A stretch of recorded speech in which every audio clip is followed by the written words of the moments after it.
హెచ్ఆర్పిడబ్ల్యూఏఓ media ప్రేక్షకులకు human rights protection and welfare awareness organisation తరఫున హృదయపూర్వక నమస్కారాలు తెలియపరుస్తూ మనం తెలంగాణ పంచాయతీరాజ్ చట్టం 2018ని గూర్చి తెలుసుకోవడం జరుగుతున్న తరుణంలో ఈరోజు మనము పంచాయతీ సెక్రటరీ యొక్క విధులు బాధ్యతలు ఏందనేది మనం తెలుసుకోబోయే అంశం. ఈ యొక్క పంచాయతీ సెక్రటరీ యొక్క విధులు బాధ్యతలను సెక్షన్ 43 సూచిస్తుంది. ఇక మనము చూద్దాం వివరాల్లోకి వెళ్ళి.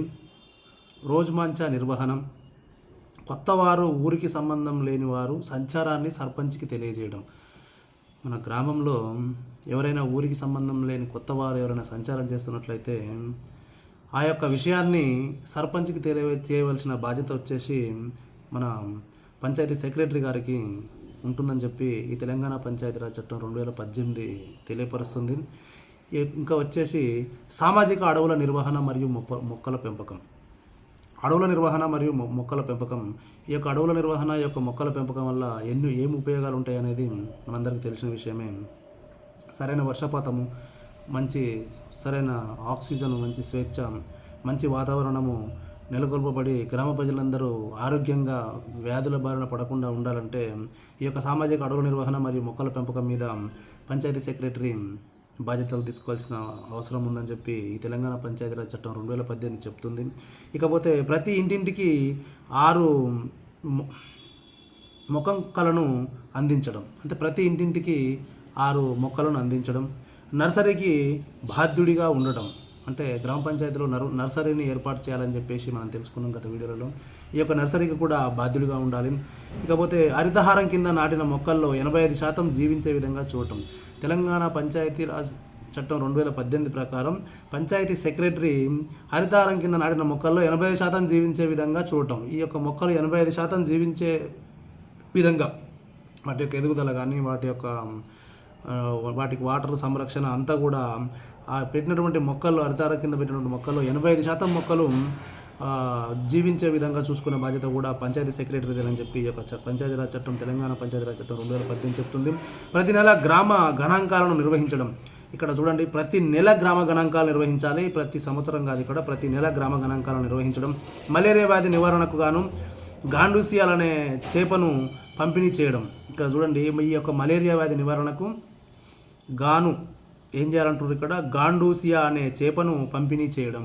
గాండూసియా అనే చేపను పంపిణీ చేయవలసిన బాధ్యత కూడా ఈ పంచాయతీ సెక్రటరీ గారికి ఉంటుందని చెప్పి కూడా ఈ తెలంగాణ పంచాయతీరాజ్ చట్టం 2018 చెప్తుంది. గ్రామాల్లో కోతుల సంచారం తగ్గించడానికి గ్రామం వెలుపలనే పండు చెట్లను పెంచాలి. గ్రామాల్లో కోతుల సంచారాన్ని తగ్గించడానికి కోసం గ్రామం వెలుపల పండ్ల చెట్లను పెంచే బాధ్యత కూడా ఈ పంచాయతీ సెక్రటరీ తీసుకోవాలి. ఇవన్నీ కూడా పంచాయతీ సెక్రటరీ చేయవలసిన బాధ్యతలు. ఇకపోతే మరిన్ని విధులు బాధ్యతల కోసం పంచాయతీ సెక్రటరీ టాపిక్ను కూడా మనం చూద్దాం. ఈ యొక్క చట్టంలో నెక్స్ట్ వచ్చే వీడియోలలో మనము ఈ యొక్క పంచాయతీ సెక్రటరీ టాపిక్లో ఈ పంచాయతీ సెక్రటరీకి ఇంకా ఏమేమి బాధ్యతలు ఉంటాయి అనేది కూడా ఇంకా క్షుణ్ణంగా కూడా అందులో మనం తెలుసుకుందాం. ఇకపోతే మన సర్పంచ్ అత్యవసర అధికారాలు ఏముంటాయనేది చూద్దాం. అంటే తప్పని పరిస్థితుల్లో కొన్ని బాధ్యతలు చేపట్టవలసిన బాధ్యత సర్పంచ్ గారికి ఉంటుంది. ఇది వచ్చేసి సెక్షన్ 44 సూచిస్తుంది. ఇక్కడ వరదలు, అంటే గ్రామంలో ఏమైనా వరదలు వచ్చినట్టయితే, అగ్ని ప్రమాదాలు ఏమైనా జరిగినా, భూకంపాలు ఏమైనా వచ్చినా, అంటువ్యాధులు ఏమైనా వచ్చినా, ఇవన్నీ జరిగినప్పుడు సురక్షితమైన నీటిని సరఫరా చూసి ప్రజల ఆరోగ్యాన్ని కాపాడుతాం. ఈ యొక్క సిచ్యువేషన్ జరిగినప్పుడు మంచి సురక్షితమైన నీటిని సరఫరా చూసి ప్రజల ఆరోగ్యాన్ని కాపాడటంలో కూడా సర్పంచ్ అత్యవసర నిర్ణయాలు తీసుకోవడానికి సర్పంచ్ గారికి అవకాశాలు కల్పించడం జరిగింది ఈ యొక్క తెలంగాణ పంచాయతీరాజ్ చట్టం 2018 ప్రకారం. ఇకపోతే గ్రామ పంచాయతీ ఉద్యోగులు అనే అంశాన్ని చూద్దాం. మన గ్రామ పంచాయతీలో ఉండే ఉద్యోగులు ఏందో చూద్దాం మనము. ఇది సెక్షన్ 45 సూచిస్తుందని చెప్పి మనకి ఇక్కడ ఈ చట్టం చెప్తుంది. వీరి నియామకాన్ని గురించి ఆర్టికల్ 309 తెలుపుతుందని చెప్తుంది ఈ చట్టం ప్రకారము. ఈ విషయాలన్నీ కూడా మనము ముందు వీడియోలో తెలుసుకుందాం. ఆర్టికల్ 309 ఏం తెలుపుతుందో కూడా తెలుసుకుందాం. వీరికి జీతాలను రాష్ట్ర సంఘటిత నిధి నుంచి చెల్లిస్తారు. గ్రామ పంచాయతీ ఉద్యోగులు ఎవరైతే ఉన్నారో వీరికి జీతాలు వచ్చేసి రాష్ట్ర సంఘటిత నిధి నుంచి చెల్లిస్తారని చెప్పి తెలుస్తుంది ఇక్కడ ఈ చట్టం ప్రకారం. ఈ యొక్క గ్రామ పంచాయతీ సమావేశాలు సెక్షన్ 46, ఈ గ్రామ సభలు, గ్రామ పంచాయతీ సమావేశాలు, మనం గ్రామ సభల గురించి మనం గతంలో తెలుసుకోవడం జరిగింది. ఇక గ్రామ పంచాయతీ సమావేశాలు సెక్షన్ 46 సూచిస్తుంది. ఈ యొక్క సమావేశాలు నెలకు కనీసం ఒకసారి గ్రామ పంచాయతీ సమావేశాలు జరగాలి. గ్రామ సభలేమో 2 నెలలకు ఒకసారి జరగాలి కనీసం అని మనం తెలుసుకున్నాం గత వీడియోలో. ఇక్కడ గ్రామ పంచాయతీ సమావేశాలు మాత్రం కనీసం నెలకు ఒకసారి గ్రామ పంచాయతీ సమావేశాన్ని జరపాల్సిన ఆవశ్యకత ఉంది ఈ యొక్క చట్టం ప్రకారం. వీటికి సర్పంచ్ లేనప్పుడు ఉప సర్పంచ్ ఎవరైనా వార్డు సభ్యులు అధ్యక్షత వహించవచ్చు. అక్కడ కూడా సర్పంచ్ లేకుంటే ఉప సర్పంచ్. ఇన్ కేసు వీరిద్దరికి వీలుపడినప్పుడు వార్డు సభ్యులు అందరూ కలిసి ఎవరైనా ఒకరిని అధ్యక్షతగా ఎన్నుకొని ఈ యొక్క గ్రామ సభలను ఏర్పాటు చేయాలని చెప్పి మనం గత వీడియోలో తెలుసుకున్నాం. ఇక్కడ వచ్చేసి గ్రామ పంచాయతీ ఈ సమావేశాలు కూడా కొంచెం యాజ్ టీజ్గా ఉన్నది. వీటికి కూడా సర్పంచ్ లేనప్పుడు ఉప సర్పంచ్ లేదా ఎవరైనా వార్డు సభ్యులు అధ్యక్షత వహించును. ఇది గ్రామ పంచాయతీ సమావేశాలు కూడా. దీనికి డిఫరెంట్ ఏంటంటే మనకి ఇక్కడ గ్రామ సభ సమావేశాలకు గ్రామ పంచాయతీ సమావేశాలకు డిఫరెంట్ ఏంటంటే ఇవి కనీసం నెలకు ఒకసారి నిర్వహించాలి. అవి వచ్చేసి 2 నెలలకు ఒకసారి నిర్వహించాల్సి ఉంటుంది. మహిళల కోసం ప్రత్యేకంగా నిర్వహించాల్సి ఉంటుంది కూడా మనం తెలుసుకోవడం జరిగింది. ఇక మినిట్స్ ఆఫ్ ప్రొసీడింగ్ అంటే ఏందో చూద్దాం మనం. మరి సెక్షన్ 47 చెప్తుంది దీన్నిగా. అయితే ఈ టాపిక్లోకి వచ్చేసి మనం మినిట్స్ ఆఫ్ ప్రొసీడింగ్స్ అనే టాపిక్లో ఈ యొక్క గ్రామ పంచాయతీ సమావేశాలు మినిట్స్ను పంచాయతీ కార్యదర్శి నమోదు చేస్తారు. అంటే అక్కడ ఏం జరుగుతుంది ఏంది అనే పూర్తి అంశాలను ఎవరు నమోదు చేయవలసి ఉంటుంది అంటే మన పంచాయతీ కార్యదర్శి నమోదు చేయవలసి ఉంటుంది. ఈ యొక్క కార్యదర్శి పంచాయతీ రికార్డులను భద్రపరిచే బాధ్యతను కలిగి ఉంటాడు. ఈ యొక్క పంచాయతీ రికార్డులను కూడా భద్రపరిచే బాధ్యత కూడా కార్యదర్శి కలిగి ఉంటారని చెప్పి ఈ యొక్క చట్టం చెప్తుంది.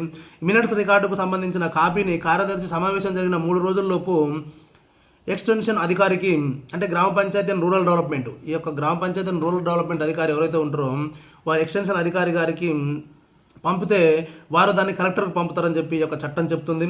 మళ్ళీ ఒకసారి చూద్దాం. ఇది మనము మినిట్స్ రికార్డుకు సంబంధించిన కాపీని కార్యదర్శి సమావేశం జరిగిన ఈ యొక్క పంచాయతీ సెక్రటరీ సమావేశం జరిగిన 3 రోజుల్లోపు ఎక్స్టెన్షన్ అధికారికి అంటే పంచాయతీరాజ్ అండ్ రూరల్ డెవలప్మెంట్ పంపగా అతను దానిని కలెక్టర్కు పంపవలసిన ఆవశ్యకత ఉంది. ఈ యొక్క చట్టం ప్రకారం తెలంగాణ పంచాయతీరాజ్ చట్టం 2018 ప్రకారం ఈ యొక్క గ్రామ పంచాయతీ చేసిన తీర్మానాన్ని నోటీస్ బోర్డు పైన అతికించడం మరియు వెబ్సైట్లో అప్లోడ్ చేయడం కార్యదర్శి బాధ్యత.